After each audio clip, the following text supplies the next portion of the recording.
আল্লাহর নবী হযরত মুসা আলাইহিস সালাতু ওয়াস সালাম যে সময়ে পৃথিবীতে এসেছিলেন, ওই সময়ে পৃথিবীব্যাপী জাদুর ব্যাপকভাবে চর্চা হতো।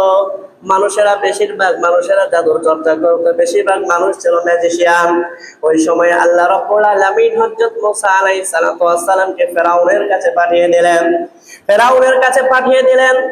আল্লাহর নবী হযরত মুসা আলাইহিস সালাতু ওয়াস সালাম সাথে সাথে তার ভাই আরেকজন নবী হযরত হারুন আলাইহিস সালামকে নিয়ে যখন ফেরাউনের দরবারে চলে গেলেন, ফেরাউনের দরবারে চলে গিয়ে যখন আল্লাহর দাওয়াত দিলেন, কালিমার দাওয়াত দিলেন, ফেরাউন কিন্তু এমন একজন লোক ছিল যে বলেছিল আনা রাব্বুকুমুল আলা।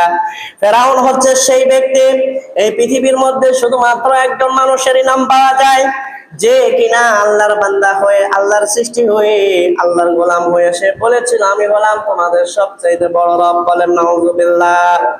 এই ফেরাউনের কাছে আল্লাহ রাব্বুল আলামিন যখন মুসা আলাইহিস সালাতু ওয়াস সালাম এবং হারুন আলাইহিস সালাতু ওয়াস সালামকে পাঠালেন, মুসা আলাইহিস সালাম এবং হারুন আলাইহিস সালাতু ওয়াস সালাম ফেরাউনের দরবারে গিয়ে যখন কালেমার দাওয়াত দিয়ে দিল, যখন আল্লাহর একত্ববাদের দাওয়াত দিয়ে দিল, ফেরাউন তখন আল্লাহর নবী হযরত মুসা আলাইহিস সালাতু ওয়াস সালামের কাছে জানতে চাইলেন, ঠিক আছে তুমি যে আল্লাহর নবী, এর কোনো প্রমাণ আছে কিনা? আপনারা সবাই জানেন আল্লাহর নবী হযরত মুসা আলাইহিস সালাতু ওয়াস সালামের কাছে একটা লাঠি ছিল, যেই লাঠিটা তিনি পেয়েছিলেন তার শ্বশুর হযরত শুআয়ব আলাইহিস সালাতু ওয়াস সালামের কাছ থেকে।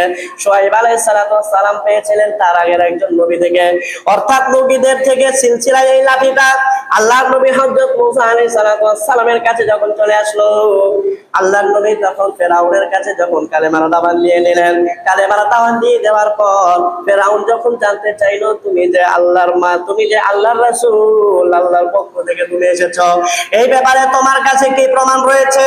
এইটা যখন ফেরাউন জানতে চাইলো, আল্লাহ রাব্বুল আলামিন হযরত মুসা আলাইহিস সালামকে বললেন, মুসা রে তোমার হাতের যে লাঠিটা আছে ওই লাঠিটা তুমি ছেড়ে দাও। আল্লাহর নবী হযরত মুসা আলাইহিস সালাম যখন ওই লাঠিটা জমিনের মধ্যে ছেড়ে দিলেন, সাথে সাথে জমিনটা বিশাল একটা সাপ হয়ে গেল।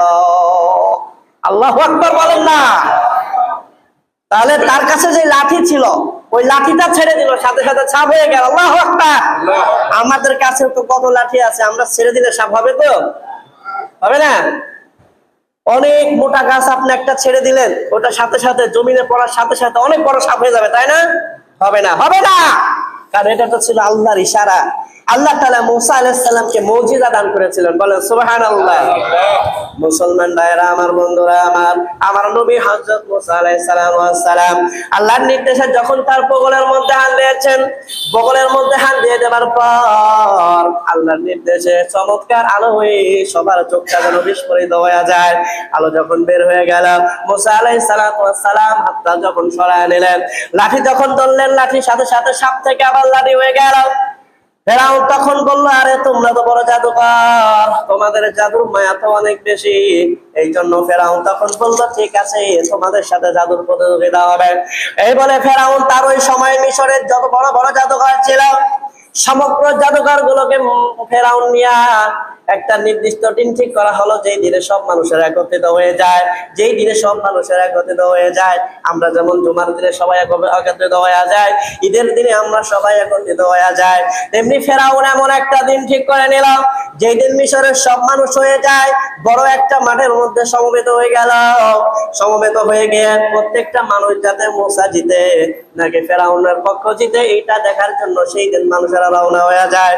জাদুকরেরা যুদ্ধে নামার আগে, জাদুর প্রতিযোগিতায় নামার আগে ফেরাউনের কাছে জিজ্ঞাসা করে, ফেরাউন আমরা যদি আজকে এই জাদুর প্রতিযোগিতায় জিতে যাই তাহলে আমাদের কি লাভ হবে, আমরা কি পাবো? ফেরাউন তখন বলে, ও তোমরা শুনে নাও, তোমরা আমার খুব কাছের লোক হয়ে যাইবা। নাউযুবিল্লাহ। এই কথা বলে নির্দিষ্ট দিনে ওই মাঠে যখন সমবেত হয়েছে, মাঠে যখন সমবেত হয়ে গিয়েছে সবাই, জাদুকরেরা বলতেছে, মুসা তুমি আগে নিক্ষেপ করবা নাকি আমরা আগে নিক্ষেপ করবো? এটা বলার পর আল্লাহর নবী হযরত মুসা আলাইহিস সালাম বললেন, না না না, আমি আগে নিক্ষেপ করবো না, বরং তোমরা তোমাদের জাদুটা আগে দেখাও। ওই জাদুকরেরা রশিগুলোকে জাদুর মায়া দিয়া, জাদু বিদ্যা দিয়া এমন ভাবে জমিনের মধ্যে ছুঁড়ে মেরেছে, ওইগুলো মাটির সাথে পড়েছে। আবার মানুষের চোখে যেন মনে হচ্ছে ওই রশিগুলো তো রশি নয়, ওইগুলো যেন অনেকগুলো সাপ হয়ে জমিনের এই দিক থেকে এই দিক দৌড়াচ্ছে। বলেন নাউযুবিল্লাহ। এই দৃশ্য যখন আল্লাহ নবী হযরত মুসা আলাইহিস সালাতু ওয়াস সালাম দেখলেন। আল্লাহর নবী হযরত মুসা আলাইহিস সালাতু ওয়াস সালাম কিছুটা ভয় পেয়ে গেলেন। কিছুটা ভয় পেয়ে যাবার পর আল্লাহ রাব্বুল আলামিন বললেন, মুসা রে, তুমি ভয় পেও না, তুমি ঘাবড়িও না, তোমার হাতে যেটা আছে রে মুসা, তুমি ওইটা নিক্ষেপ করে দাও।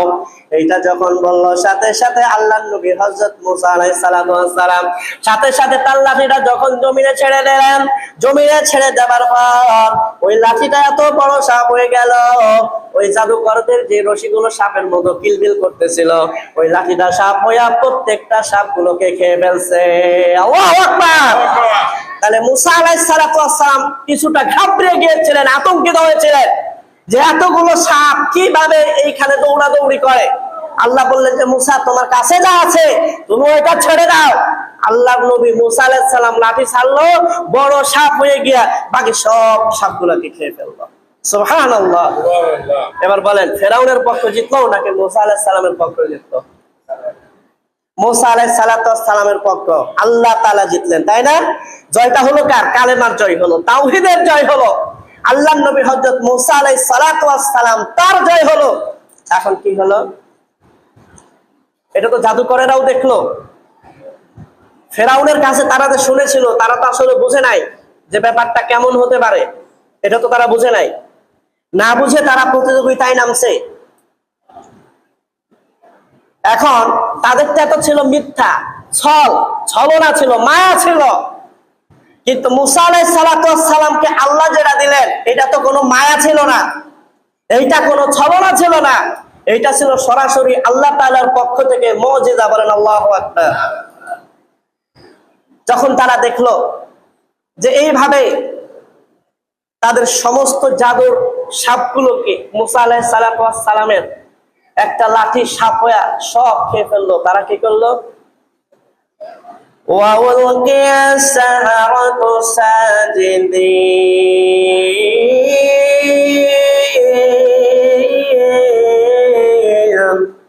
মুসলমান ভাইরা আমার, বন্ধুরা আমার, জাদুকরেরা যখন দেখলো আল্লাহর নবী হযরত মুসা আলাইহিস সালাতু ওয়াস সালামের ওই লাঠিটা প্রকাণ্ড একটা সাপ হয়ে তাদের সমগ্র জাদুকে তারা খেয়ে ফেললো, আল্লাহর নবী হযরত মুসা আলাইহিস সালাতু ওয়াস সালামের মুজিজার সামনে তাদের জাদু যখন আর চললো না, এটা যখন দেখতে পেল, সাথে সাথে যে সমস্ত জাদুকরেরা মুসা আলাইহিস সালাতু ওয়াস সালামের বিরুদ্ধে লড়াই করার জন্য ওই দিন মাঠে সমবেত হয়েছিল, সাথে সাথে তারা সিজদা দিয়া দেয়। সুবহানাল্লাহ।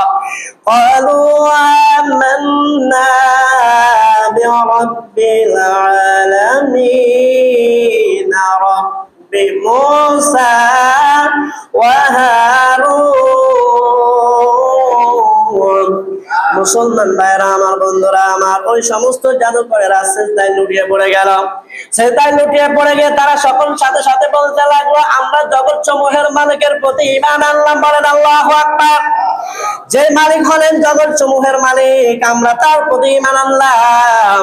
রব্বি মুসা ওয়া হারুন, মুসা এবং হারুনের যে রব, সেই রবের উপরে আমরা ঈমান আনলাম। সুবহানাল্লাহ। এবার দেখেন, এতক্ষণ জাদুকরেরা এখন কি আর ফেরাউনের পক্ষে আছে? যখন সিজদা করলো, তারা তো ওখানে যুদ্ধ করতে এসেছিল, মুসা আলাইহিস সালাতু ওয়াস সালামের সাথে প্রতিযোগিতায় আসছিল। কেন?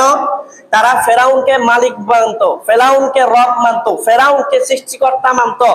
কিন্তু যখন দেখলো তাদের এই জাদু, তাদের এই মায়া, তাদের এই চলনা আল্লাহ তাআলার পক্ষ থেকে যে শক্তি, তার সামনে টিকলো না, তারা বুঝলো যে না, ফেরাউন আসলেই ছল। কারণ এটা এমন একটা ঘটনা ঘটেছে যে এটা আল্লাহ ছাড়া আর কেউ ঘটাইতে পারে না। কথা বলে ঠিক কিনা? এটা যখন ঘটে গেল, তারা সবাই সিজদা দিল। সিজদা দিয়া তারা ঈমান আনলো কার উপরে? জোরে বলেন, কার উপরে? আল্লাহর উপরে ঈমান আনলো। তাহলে এখন কথা হলো, এই জাদুকর গুলা এখন কি ফেরাউনের পক্ষে আছে না নাই? একটু আগে কার পক্ষে ছিল? ফেরাউনের পক্ষ ছিল। কিন্তু এই যে সিজদা করলো আল্লাহ তাআলা সিজদা করার দ্বারা তারা কিন্তু ফেরাউনের পক্ষে আর নাই। একটু আগে তো ফেরাউন বলছিল প্রতিযোগিতার শুরুতে যে তোমরা যদি মূসাকে হারাইতে পারো তাহলে তো তোমরা আমার খুব কাছের লোক হয়ে যাবা। এখন কি ফেরাউনের এটার মনে আছে? হ্যাঁ, এটা কি এখন ফেরাউনের মনে আছে? নাই। কারণ কি? তারা তো দল ছেড়ে দিয়েছে, ফেরাউনের পক্ষে তো আর নাই, তাগুতের পক্ষে তো তারা আর নাই। তারা এখন হয়ে গিয়েছে কিসের পক্ষে? তাওহীদের পক্ষে। তারা চলে গিয়েছে কালেমার পক্ষে। এবার দেখেন তো ফেরাউন তাদেরকে যে বলছিল